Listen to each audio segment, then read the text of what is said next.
was regarding birthday parties.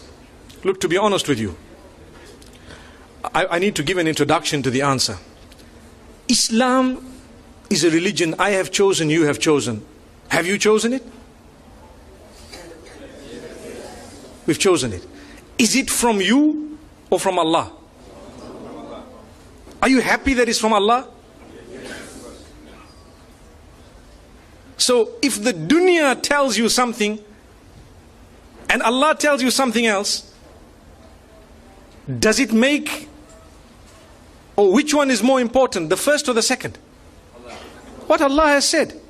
So even if the whole world is doing something and we are taught that this is not supposed to be done in the deen, we should not be feeling it hard in our hearts to say, Allah, if I die today, I know that I chose to be a Muslim and I chose to worship you and I know it's your rules. You know, it's so difficult today to talk because you're talking to a secular world, and sometimes they will pick on a small point of yours and they will make it a big issue for nothing, but not realizing that we do believe you are free to choose whether you're a Muslim or not. But the fact that you chose you're a Muslim, you are not free to change Islam. That's what we're saying. You cannot come and say, no, you know what, Islam needs to be modified. Well then tell yourself you're a modified Muslim. Someone says, are you a Muslim? Say, no, I'm a modified Muslim, you know.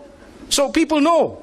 But if you want to call yourself a Muslim, you've surrendered. So you need to know there are certain things that people might say and you might think, oh, this guy is backward, man. How could he say that, you know? But it's because it's not from me or my pocket. My children would like to also go to birthday parties and celebrate and so on. I sit them down and I explain to them what the candles are all about. Do you know what the candles on a birthday party are all about? In ancient Europe, when the winters were so bad that people used to go into literal hibernation to keep themselves warm in whatever way they had. And when they would come out, they would count the dead. Did you know that? They would count the dead.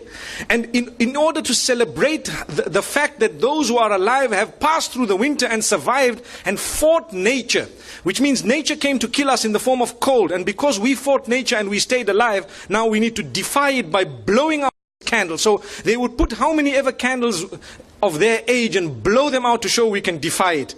It's something that we believe is rooted in the medieval Europe.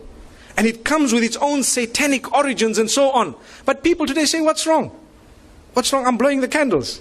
But you don't realize it's like an act of worship of the pagans. And we're saying, you know, and people have made it a culture and a tradition. The same applies to so many other things. You know, like Valentine's and so on. People start saying, but what's wrong? How come these people, you know, you're not allowed to show your love? Well, to be honest, we are being fooled by believing that, you know what, you need to celebrate the fact that you're 1 year older by throwing a big party, everyone must come, but you don't know that now you're closer to your grave, for example. Or there are more responsibilities on your shoulder. I'm not saying that when your age turns, that you must not make dua to Allah, Ya Allah, grant me a good age and so on. But firstly, we have a Hijri calendar.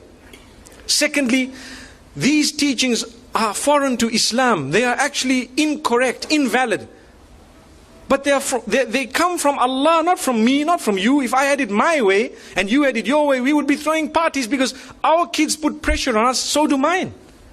But we have to speak to them, address them, try and explain to them, and, you know, get to the origins of it. The sad reality is people take part wholesale. So they'll tell you, but they did it. But these people did it. That's the peer pressure. Sadly, we're living in an age, al-qabidu ala dinihi kal-qabidi ala jamr. A person who wants to hold fast to the deen is someone similar to he who is holding fast to, you know, a red hot coal, for example. So you find even families which are supposedly religious, you know, they have these big birthday parties and so on, whereas it is Islamically incorrect. Wallahu a'lam. Allah knows best.